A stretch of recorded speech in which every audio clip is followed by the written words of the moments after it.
Hi, Gary. Thank you so much for coming on our show today. We are just so honored and excited to have this conversation with you. And we feel like this is a topic that sometimes people don't really think about or consider, but we feel it's a highly important topic. And since we're both doing an endurance challenge this fall, I've been like diving into the health of feet because someone recommended a book to me called Fixing Your Feet. I'm not sure if you're familiar with that.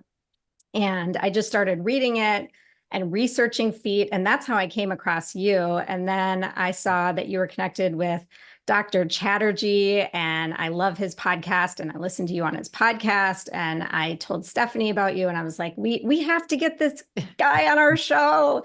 And so we're just really excited to have you here Wow. today and appreciate all the work you're doing in the world. And before we really dive into the conversation, one thing that we love to ask our guests is if you could treat yourself to anything today or something special and you had no financial constraints, what would it be? Oh, a private jet. Oh, where would you go? I would just make all the travel that I do from Bali, Indonesia, a little bit easier. Yeah. You're not the first person that said that, actually. Somebody else recently answered that. Yeah. Unique. Um, We travel quite a lot, so I think that would make life a lot easier. Yeah. Oh. Yes, it would. That would be fun. Well, great, Gary. So we'd love for you just to share a little bit about your journey and really how you ended up like having this passion for feet. I mean, some people are kind of like grossed out by feet, right? Like if you think Yeah. about it, when my kids get their feet near me, I'm like, oh, but this is not something that you grew up maybe when you were, 20 or 21, just No, deciding absolutely that you not. wanted to get into feet. So I think the consistencies from growing up was uh I've always been sporty, and sport has been a kind of cornerstone of my life. From being a football soccer player to being a skier and now an avid climber. I've gone through like different phases of different sports, but also tennis, and we played padel a lot in Bali actually, which is also a newfound kind of passion. But if there was a sport, I would put my hand to it, and one of those annoying guys who would do well at kind of pretty much any sport. So sport was always going to be a thing for me. But when I was skiing, I lived in the Alps. oh, I had the opportunity to be a ski boot fitter. And if anybody's worn ski boots who are listening to the show, they will yeah. know that they're not the most comfortable items of footwear that you can put on your feet. And my job was to make them comfortable, essentially. The training probably, so as an anatomist, I'm not trained technically. I haven't been to school to learn the ways of a physiotherapist or anything like that. So my training in feet was about 3 days, I think. So some guy introduced me to the foot and the bones. Another guy talked about pronation. Another guy showed me how to put them in a ski boot and how to make the modifications and build orthotics. And so that's what we did. Working, I don't know, probably the ski season's about 20 weeks long. We were around a week or two before and a week or two after to work with people. So 23, 24 weeks a season, we would be fitting ski boots, and we would do 10, 15 ski boots a day. That's a lot of feet. And in the first season, there were 4 fitters, and we were very collaborative with each other. So, oh, what do you think's going on with this guy? And I'm like, I have no idea. I've never seen that before. And but I became very quickly obsessed with this thing called the foot, and very quickly became aware that I was very good at what I was doing. So it's a I don't know if people even know. Look at this. oh, nice. We got a visual for everyone. So head on over to YouTube. Of a lovely video. So this guy has 26 bones and 33 articulating joints. So a joint being the space between the bones. And we had to organize this thing. Most of them come in completely flat and needed to be put into a ski boot. If you put your foot in a ski boot and you've got a slightly flat foot, your toe will push into the end, the inside of your ankle will push into the side of the boot. This will sit too far forward under the buckle. You have an issue there. And it was what happens generally is that oh, my foot really hurts in this boot. Okay, fine. Let's get a bigger boot. Still hurts. Okay, we'll go for a bigger boot. And we used to see people with such crazy big ski boots. Their feet are about this big and they're just slapping around inside the boot. So they continuously still hurt. So you have to make them small and tight. And to get a foot in there, you had to make an orthotic as well.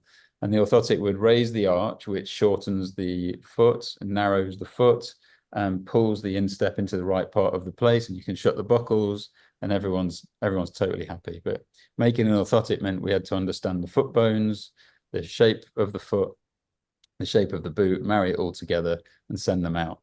And the magic for me was that always one of two things happened. We had improvements in performance. People come back, that's the best day skiing I've ever had.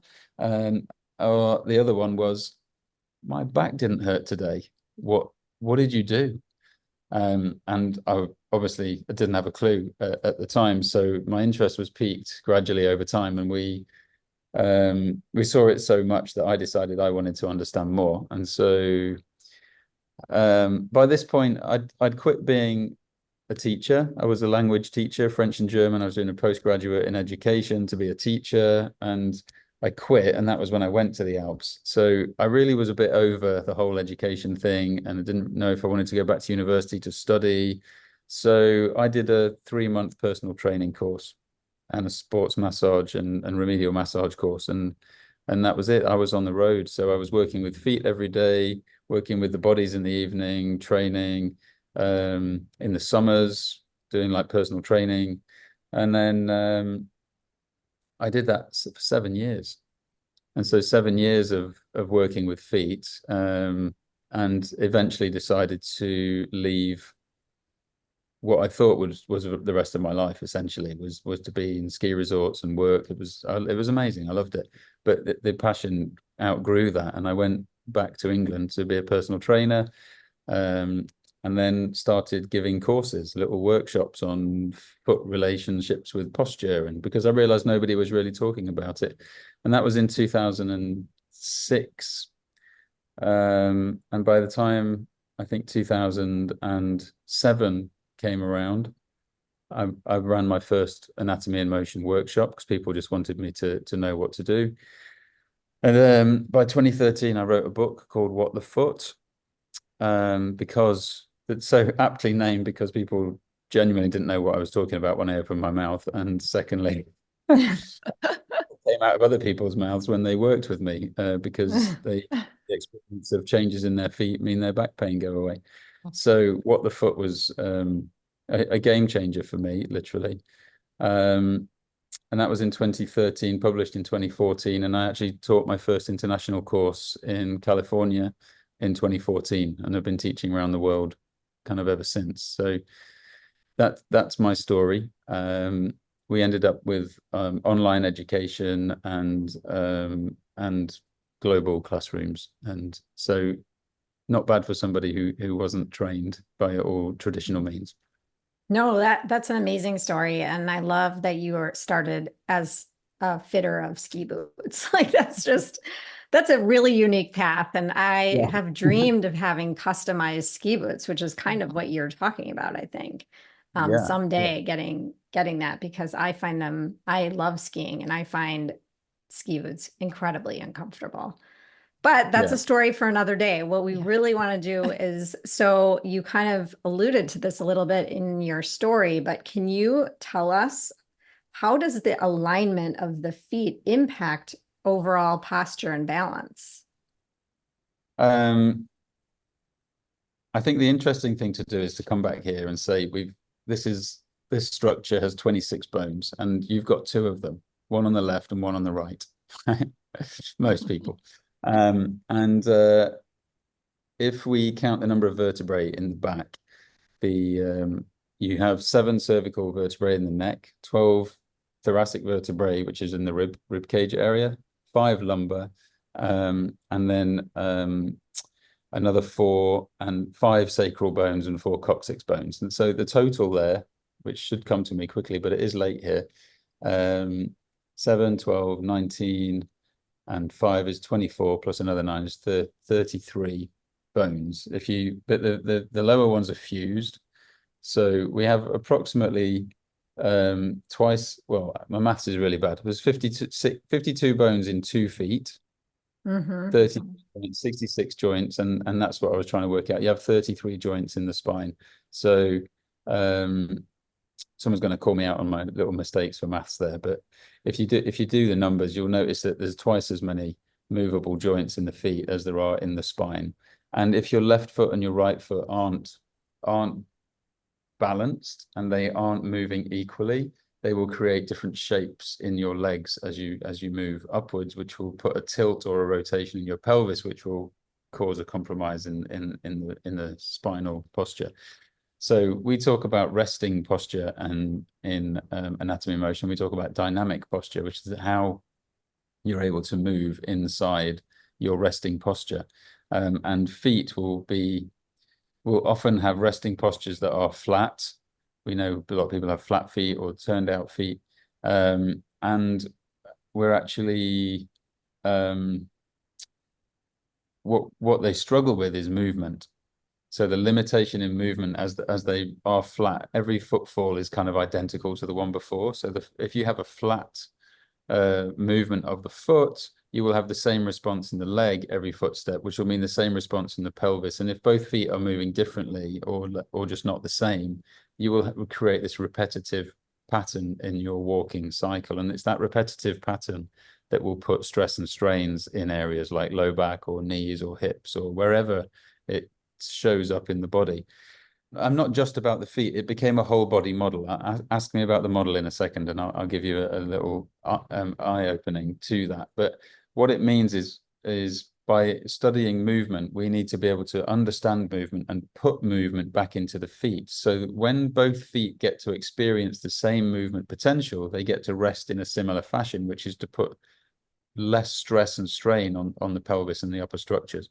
We also then integrate the movement so that if we learn a foot movement, we can then teach the pelvis to move with that foot. So you can ask anybody to stand up and turn their pelvis left and turn their pelvis right. And when they turn the pelvis left, it will pull the left foot in and the right foot out. And when they turn the pelvis right, it will turn the left foot in and the right foot out. So their feet are pronating, which is to lower the arch, and supinating, which is to lift the arch as the pelvis rotates. So you can also do something where you check someone's pelvis, and if their pelvis is more forward on the front, on the right, it would indicate a rotation to the left, and then you can look at your feet and you would see the correlating pattern. So that all just becomes part of our assessment. And people with such awareness, I can see, Marnie, you're looking to check. But we use everybody should be able to check their own pelvis. That's like a personal belief of mine. If we can check our own pelvis and we can check our feet and we can work out, well, I should probably flatten this foot a bit more and this foot needs a bit more of an arch, then we can start to move on with some of these problems that we've got. But the worst thing is if a foot is stuck, STUCK, in place, then the movement available at the lower limb is compromised, the movement at the knee is compromised, the movement at the hip will be compromised, and then you've got one leg that moves a lot, one that doesn't move a lot. And you can go to the chiropractor and get your back cracked, you can go and get steroid injections in the painful areas, but if you don't put movement back into the foot and teach it how it's supposed to move, you can't set that chain of movement free, which is what we really aim to do. So that's how we go about working with everyone from our elite athletes to general populations, is to check the movements, not just the feet, but the movements that everybody is lacking in their system, and create exercises that restore those movements for people. So we kind of speak into the nervous system through movement. It reorganizes itself, believe it or not. This is fascinating. So fascinating. I'm like, I have so many questions. I know. And it's funny. I mean, on a side note, I have this physical therapy appointment tomorrow, which I don't normally see physical therapists, but I had some knee issues with training.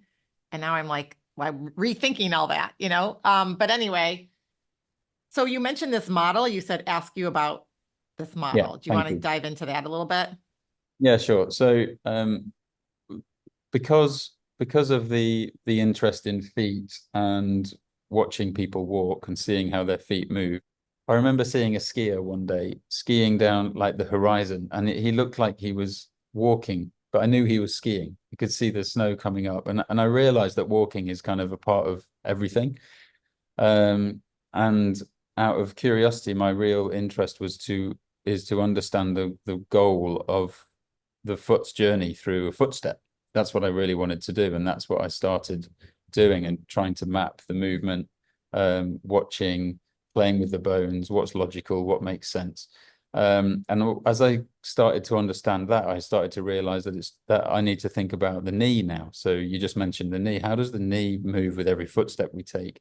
And then the knock-on effect to that is the hip and then the pelvis. So over a period of time, I actually documented the journey of every single bone and joint through the walking gait cycle, basically to map the journey through a footstep so that we can take a photograph of anybody at any point walking and tell you exactly where their bones should be. But with that, we can see where their bones are. And if they're not where they should be, we call that what's missing. And they're the movements that we then integrate together. So we have all of our movements are kind of like head to toe. I want to do that. Where we're trying to organize the position of every bone to create an experience of, oh, this is where my bones should be. And what it does is it creates an appreciation. See, most people don't even know that they bend easy to the left, but they struggle to the right, or vice versa, whatever it is for you, or that I can go left, but I can't rotate left, but I can't go right, but I can rotate right. That information is actually golden because it means that we can start to understand, when do those things happen in the gait cycle? There's a time when we're walking where we should bend left and twist left. There's another time when we should bend left and twist right. But it means that the whole body would be in different contexts. And so these exercises are born to help us re-experience those movements that we've forgotten how to do or can't do, mostly due to things like injury or movement habits or behavioral habits that we've been tied into for a long time. So the flow motion model, called so because flow motion is a play on words for slowing it down, slow motion. And then flow is about the ease of movement and grace that we should have in our daily life. So key words for me are we moving efficiently, effectively, and effortlessly? And as soon as the anatomy moves away from what the model dictates we should be doing, you notice effort and lack of efficiency, and energy is not being conserved, and people have problems with that. So on the one hand, we could be problem chasers. We go, I've got a knee problem, I'm going to get my knee treated. Or we can go, this is actually a whole body problem. And if we can assess the whole body and look at the whole system and work out what is going on elsewhere that could be creating the pinch in those places, then we have a very different way of thinking about therapy. So that's the model. I know that you've talked about so people in your mind can really help themselves, right? Once they understand what their issues are. Is that accurate or not so much? Yes. Okay. Yeah.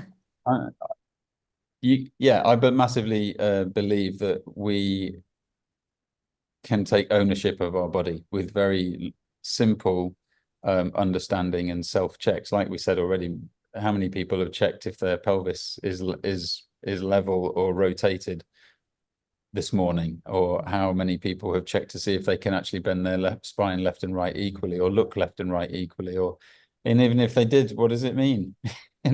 So it's actually possible to create a system and a flow, much like people who might go to yoga. We're going to go to yoga and do 26 asanas in a hot room, or we can do our little physical check-ins and check that our rib cage is in a good place, and do some exercises. There's no difference between the two habits: creating a habit, learning your asanas, learning your movements, but taking ownership of your body, which it is about understanding it as best you can. And of course, a lot of people might need help and some guidance on the way, and that's the point really of the education system. So my education system is to teach therapists, physiotherapists, osteopaths, body workers from any realm, but the conversation is always in there, is that our goal really is to educate the human, not necessarily to own them and have them paying us money for the rest of their lives. Because we can create an environment where we shine a light on the information that people aren't privy to, and they're able to be given exercises that will help them, and they're exercises that will last them a long time. And some people's journeys in this context are very small, very quick and fruitful, and others can be long and labored. But the goal is that they learn all the way through about their body and what it could do, what it should do, and what they can do to help themselves as they move forward. So that's a big passion of mine. Well, it's like you're empowering the individuals to like tune in and listen to their body, and then have these skills that they learn from you and through the education that you provide to be able to, do the checks on a daily basis. Or if something creeps up and they have a pain, they know they have some skills to go back to or some exercises. Yeah, exactly. So something to check. Yeah, right. And so I mean, we talked a little bit about like pain, like I mentioned the knee pain.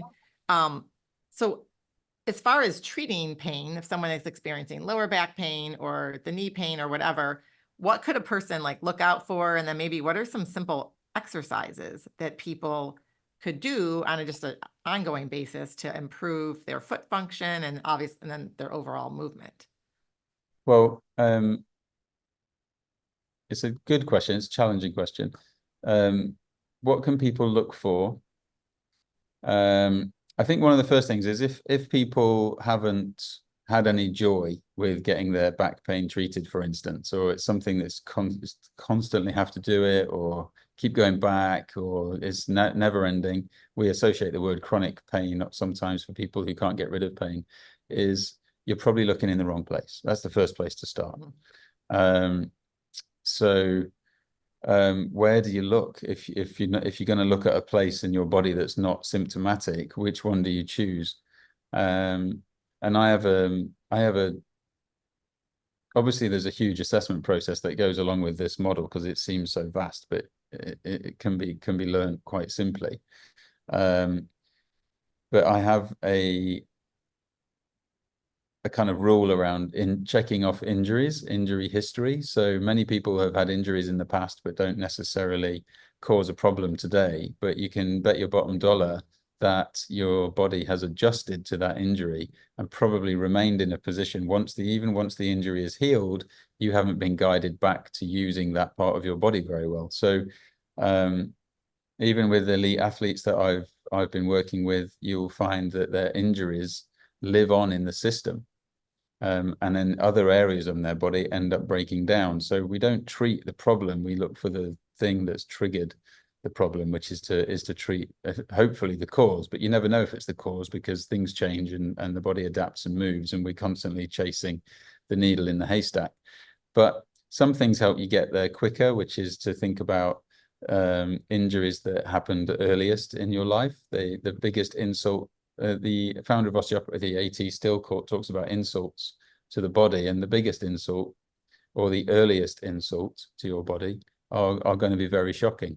And I mean, yourself, if you stand on a sharp stone or twist your ankle, you'll be limping within seconds. But I don't think we really have this notion that we could be unlimping in the same amount of time if we do the right thing. So can we treat an injury from the past and connect it logically to your existing condition, let's call it, and create movements to sync the two together so that they speak to each other and they come to an agreement where they fall into balance, where you're using both of them equally rather than one too much and the other too little. A lot of back pain is there's a lot of people overusing the back for limited movement elsewhere. We would want to increase the movement in the limitation spaces so that the back can free itself up or tighten itself up and not use itself so much. That sounds like a lot of words, but That's Well, not. I'm just thinking from a more practical standpoint. I'm going to use myself for an example. So I have scoliosis, minor scoliosis, and I have Okay. bunions, and I have hammer toe. I have the worst probably feet in the world, which is why I've been reading so much about them. And I've been using like toe separators, and I roll my feet on like lacrosse balls, and I'm just, which you're making a face maybe I shouldn't be doing. So I'm just like, obviously I was born with the bunions. My mom has them, my grandmother had them. The mild scoliosis, I don't know where that, I don't know if you develop that or how that works, but in your Mhm. mind, can someone like me who has these issues do work on their feet and change the course of the way things are right now? You know what I mean? Like for the better? Yes, Yes. 100% for sure, without a shadow of a doubt. Um, so, I mean, how to do this effectively? Um, your bunions, we could start there, and we could argue that they're hereditary, and we could toe the line that it's poor me, my mum has them, my grandma has them, One of my therefore, daughters has them too, by the way. yeah. So this is the whole line. This is it for us.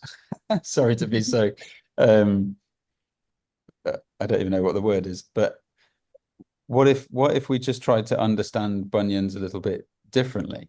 Um, the likelihood is that you struggle in some way, shape, or form in some part of your body to pronate your feet.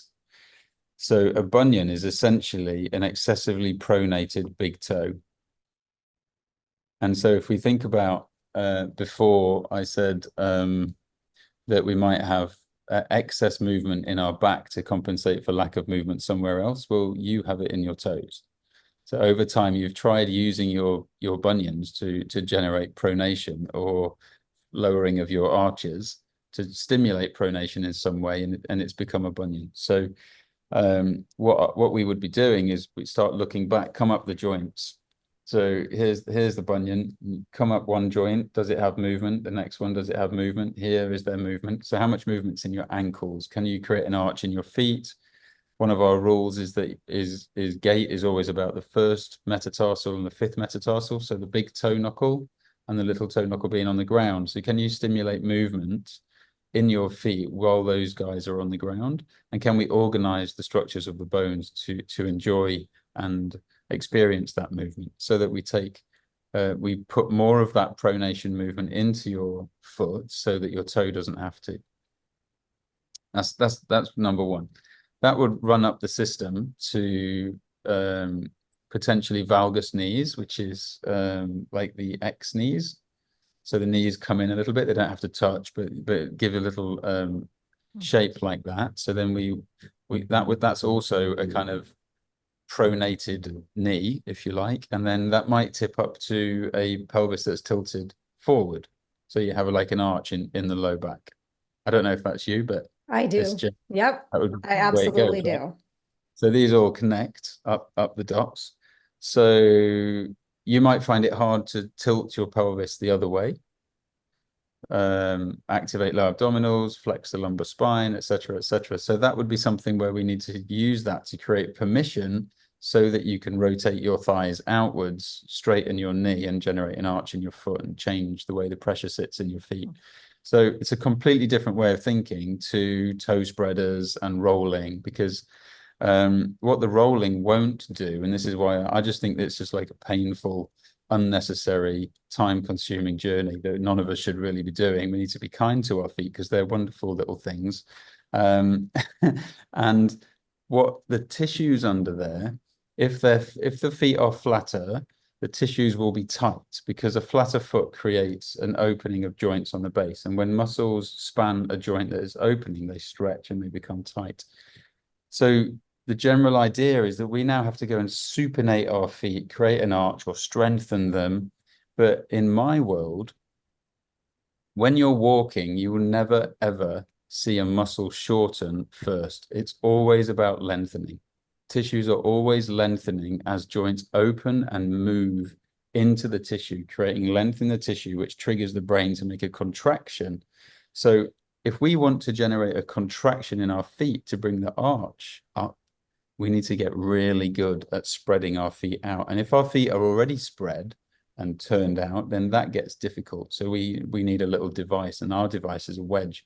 And you put that wedge under the feet, and it changes the contact points on the ground and the experience of movement, and you can begin to start lengthening that tissue. And when you start lengthening that tissue, brain starts learning to contract it. And when it starts to contract it, the feet start to make this movement and this movement, and you're thinking about this movement in your pelvis. You're starting to connect all the dots from toes to pelvis and into the spine.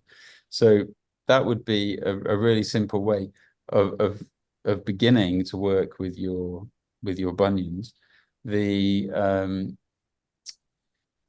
thing I wanted to say, I thought about the scoliosis. I've got to go back to the scoliosis, but it's movement that is kind of key. So why am I so confident that anybody could benefit and get themselves out of jail in that regard is because with the pelvis stuck like this and the bunion stuck like that, the feet are going to be stuck in a limited with limited opportunity for their movement. So if we can start introducing that movement, which is just like little jellyfish shapes in the feet, right?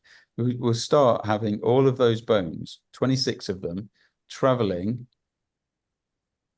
inside and out, pronating and supinating, dipping forward and lifting up, rotating in, rotating out, just generating a vastly greater amount of movement. And every time they do that, muscles lengthen on the inside, shorten on the outside, and then out, and then the opposite takes place. And muscles are learning all the time, and that's feeding then up into the knees, and then into your hips, and then into blah blah blah, low back, etc.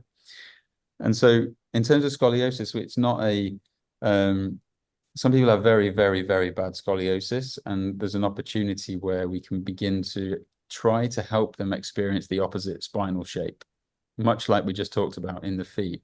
And it doesn't mean that they'll necessarily come out of their spinal shape, but putting movement into these areas.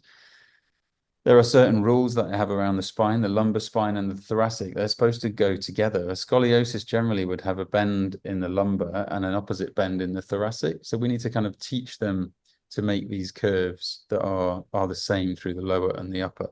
And that then we think about the pelvis. All our movement is done upright, by the way, on our feet, so that it's all experienced through the feet when we move our pelvises or our spine. We call it the closed chain biomechanics, and that's because gait is observed in the closed chain. Doesn't mean I don't put someone on a couch to treat them, but we always want to have that experience. You can lie on a couch and flex your hip and have no response in your feet and knees, or your back, which is just laying on the couch, but you flex your hip when you're stood upright and everything has to move, right? So we have to get this whole integration into place. Where if you put your weight on your right foot in a split stance, your pelvis would start to do this, and already that inspires a curve in your spine. So you'll find that if you've got a scoliosis, it will favor a pelvis going one way more than the other. So how do we check? Is it possible for us to just check that my pelvis can go up on the right, but it doesn't go up on the left? What's that exercise? Well, I'm going to put my left foot forward, teach it to pronate, and I'm going to get my weight on that foot so that I teach this movement, and now my spine's thinking about this. And for you, you might need to do both sides, so you can inspire the movement to the left in the spine, movement to the right in the spine. All the muscles on one side lengthen, all the muscles on the other side shorten, vice versa.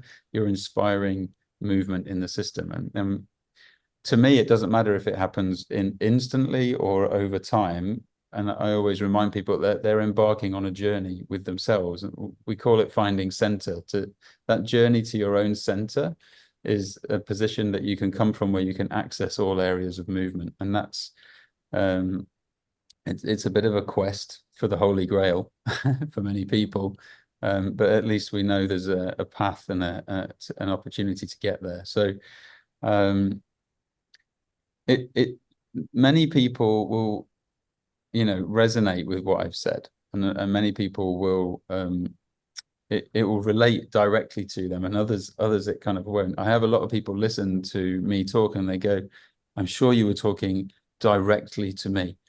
But I'm not. I'm talking to everybody because we all have the same body. All of these structures move in the same way. It doesn't matter who we are, where we're from. They all, our hips all need to move in 3 dimensions into flexion, extension, adduction, abduction, and internal and external rotation. And then if we start to understand the timing of these movements, and the relationships that when I do any of those movements I just mentioned, the knee must correspond, and the spine must correspond, and the foot must correspond, and the shoulders, right? And so we can have discussions, but everybody falls into pretty small brackets. And that's really cool. That's not so it makes my life easy. It's just, if you think about humans, we have to have our eyes on the horizon and our head over our feet. And as long as our feet are on the ground, but what is the massive array of differences that we can have between us? It's actually very minimal. So we see the same patterns all the time. My notebooks are full of stick men. I draw stick men so people can see the skeleton position that they're holding. I draw the same stuff all the time, but I always draw it bespoke to the person. But then you look through my book and you'll see it over and over and over again. So these patterns are just repetitious. So we can all learn them. They can all be accessed. And we can all use them to reignite movement in our systems that's long been lost, maybe due to injury or behavioral habits. So we can find center. Yeah, this is so fascinating, Marnie. I love that we did this little case study on you today. So would you say that, people that you work with, that they're able to avoid like bunion surgery? I mean, I know a ton of people that have had bunion surgery or that have bunions or other more invasive procedures if they do these exercises that you talk about. And I'm curious about that wedge that you mentioned. Is that something that you just do for exercises, or do you put it in your shoe? Oh no, it's for exercises. Okay. So we're using it to teach. Right. That's what I was thinking. Okay. Yeah. So as I actually said a while back, that every footstep you take will be the same as the one before it, and the one before that, and the one before that, which means that the next one, and the next one, and the next one are all going to be the same unless some intervention takes place. Right. And the wedge is amazing just for changing the surface that you're going to move your foot onto. So instead of it creating a habit, if we've got a wedge like this, and the foot's going to fall onto the ground, but all of a sudden there's a wedge in the way, it stops here and continues its movement. You've all of a sudden put movement into the mid-tarsal joints, and that starts to get tissues excited, and they start to contract, and you put movement in the foot very, very quickly. So I have a question about that quickly. Would that be any different than, like, we're doing a lot of incline training right now on a treadmill?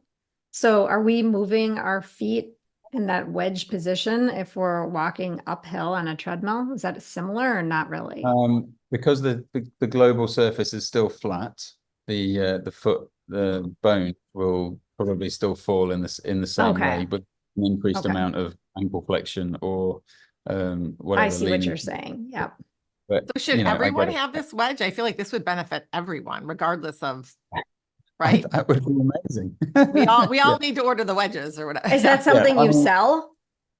Yes. So in our little self-help courses that we'll talk about, where we teach people to self-assess, understand their body a bit better, learn education around what their feet, little assessments so they can check in every day. This is our Wake Your Body Up series programs that we talked about off air, and inside that we have the opportunity to buy the wedges. So the program is one price, and the wedge inside is another price. That's open. It's not, we don't get the wedges and the program together for there are reasons logistically more than anything. And the wedge is something that we learn to use. And I always say, like, it's all of this is actually a lifetime. Your body's not changing. What it needs to do is not going to change. We know what it needs to do. We know how to do it. And the wedges are a wonderful way of getting people's feet moving and loading tissues. And some people will struggle. They'll bump into obstacles that they can't work out. And then that's why we train the practitioner. So yeah, the wedges is a key piece of the puzzle. But I've been working with wedges for 20 years. And I genuinely don't have any other tools in my practice. Just, despite all the tools out there on your available, I haven't needed another one. So we got sidetracked a little bit. You asked a question.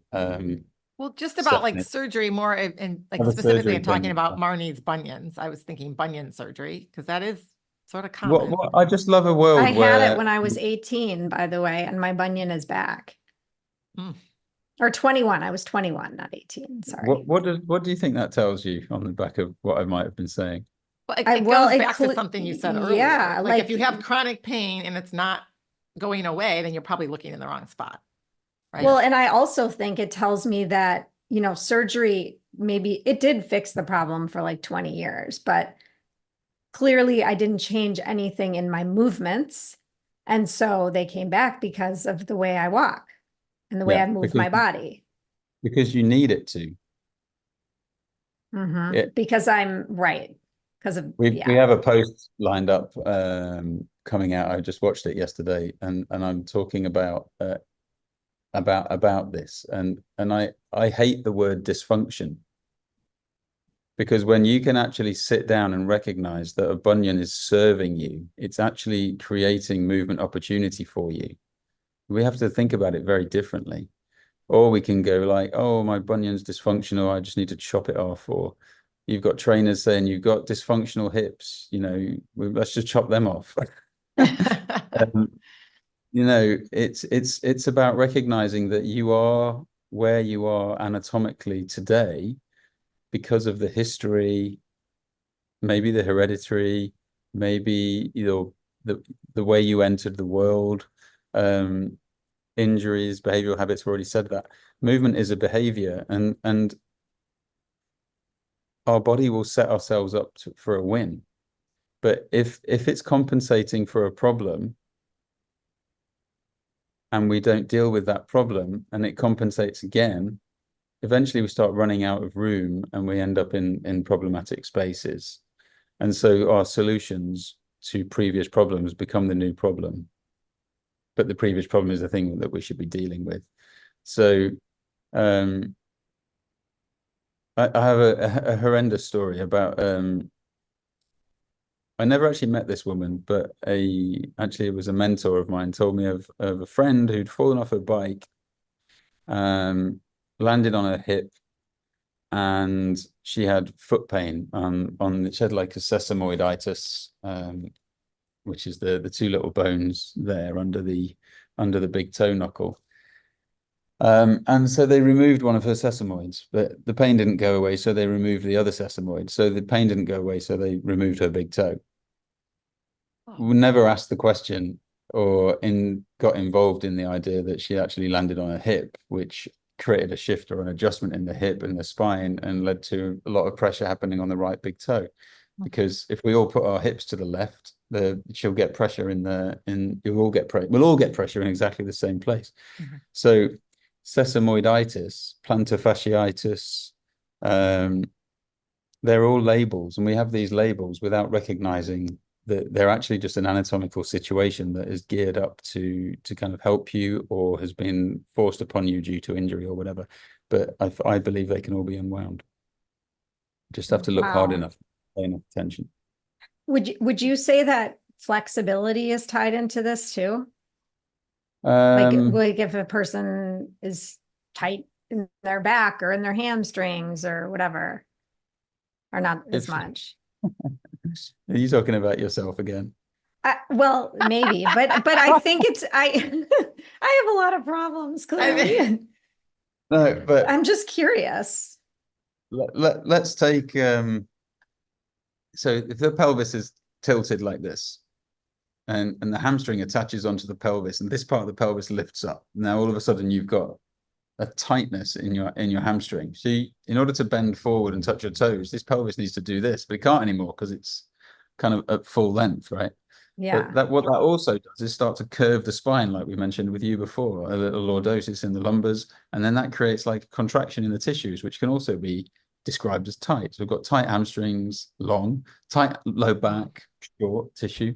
And we can try and stretch those things, but we need to put movement into the bones. So in What the Foot, I wrote about 5 big rules of movement. The first one is that muscles lengthen before they contract, which I alluded to when talking about the foot movement. The second one is that joints act and muscles react. And we live in a world that is so focused on stretch that muscle, strengthen that muscle, but we have to think about the quality of movement in the joint. And that's the majority of the education, is to start to think about moving your skeleton and moving your bones so the tissues have no option but to respond.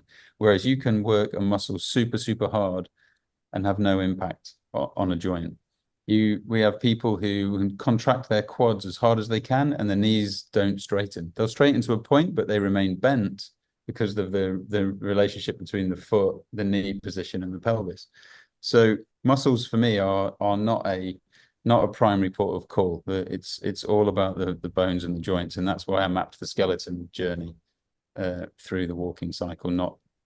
We overlay muscle so we can then see if people have got tension in tissues, you know that tension is because joints are open, which means that there's a shape present in the system that we can address. So that's kind of how I think about everything. So it's joints first, muscles second, nervous system makes all the decisions, and movement inspires it all to do what it needs to do. Well, I know I want to take this Wake Your Body course because I like when you said hamstrings, I'm like, I've had persistent tight hamstrings on my left hamstring for quite a while now. So, and I love how you're getting to the root cause of the pain that people face. So I know Gary, we're gonna have to have you come on for a part 2 because there's so many more things that we would love to talk to you about, but we appreciate that your time, and it's very late in Indonesia right now. So maybe I'd be very happy to do that. Yeah. Yeah. And maybe after Marnie and I have gone through this course, or we can just come. I want to get trained on your side of the world. I want to get trained. I'm not even a physical therapist, but I actually think it'd be really beneficial. 100%. Is it yoga you guys do? I remember. We're both certified as yoga teachers, but I don't teach. I just went through the course for my own personal growth. Yeah, but if you got the certification, you can come on the courses. It's fine. Oh, really? Okay. Oh, yeah. That would be great. That would be really cool. We've had rocket scientists on our courses. I just think it would be super, super beneficial. I mean, I could just see helping my own family. That's what I'm thinking too. Like my kids, I can think of all 3 of them and how this could help them in different ways. It truly is like that. It's a very gift-giving method. And it's fun and it's easy and it's simple, not easy, is what I keep getting told. But it's very straightforward, is what I should say. Okay. And do you teach the course? I've been teaching courses. We now are expanding a team of teachers who are in different locations around the globe. So some of the earlier kind of levels or phases, as we call them, linked to the Gait phases, will be taught by other teachers, and then I'll teach the kind of higher end assessment based stuff. Okay. And people can find this information all on your website, and you want to share some of that. And also, I know we talked about the special offer for the Wake Your Body course.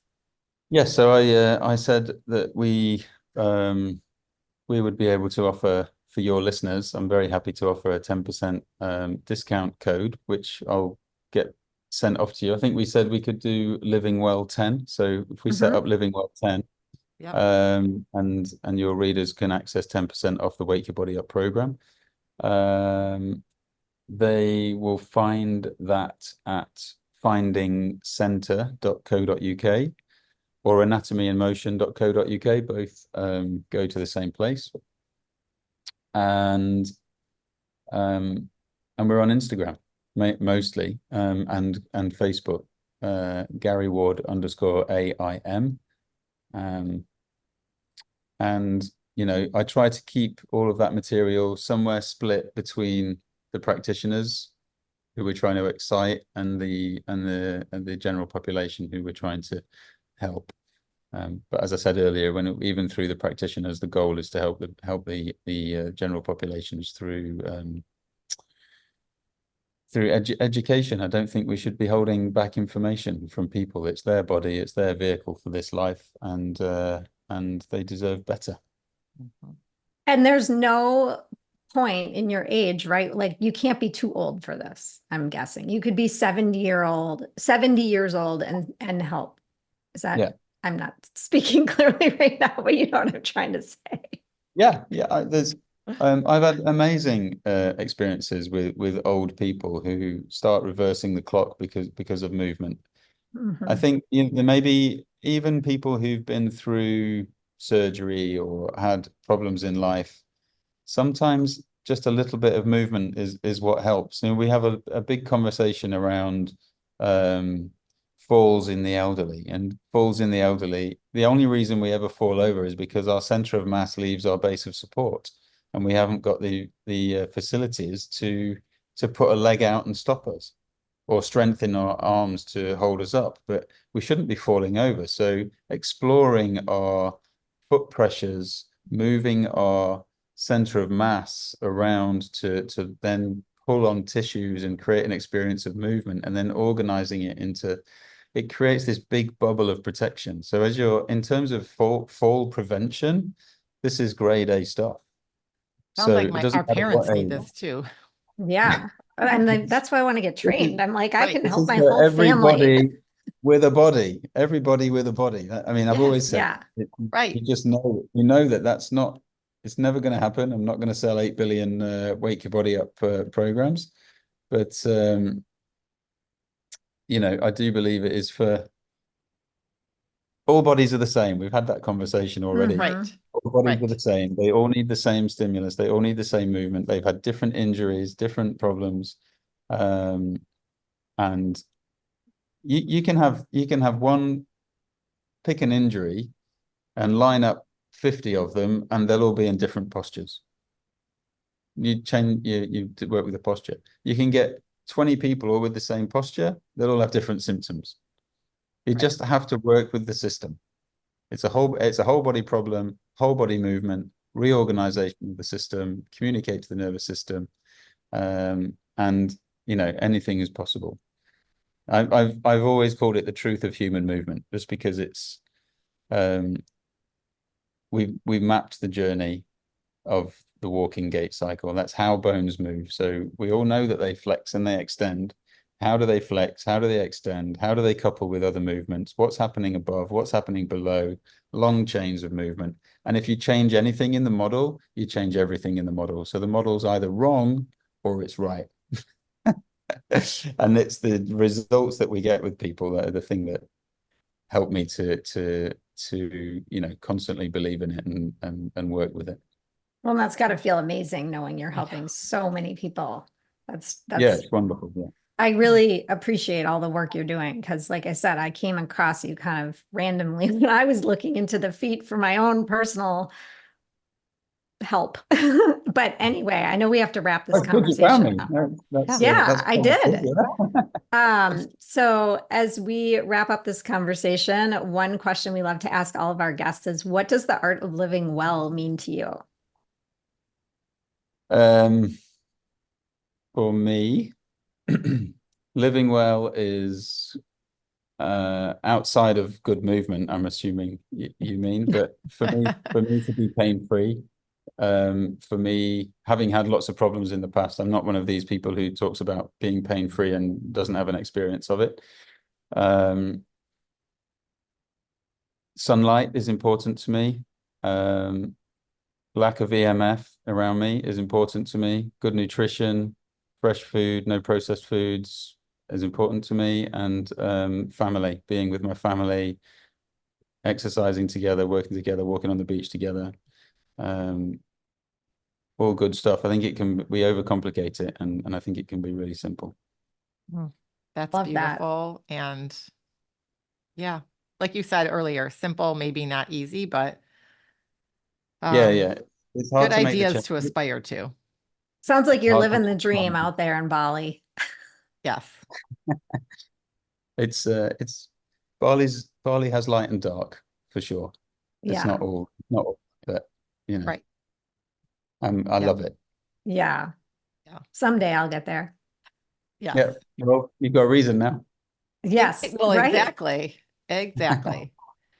Thank you so much, Gary. We'll definitely look forward to having a part 2 with you at some point. And Likewise. good night for you. Yeah, good Thank night. you as well. I really Have a appreciate good it. sleep. We Yeah. really Really enjoyed appreciate the chat. you taking the Do I look time. like I need it? No. Thank you so All right. much. I really Thank enjoyed the chat. you. Yeah. Take care. Bye. Bye-bye.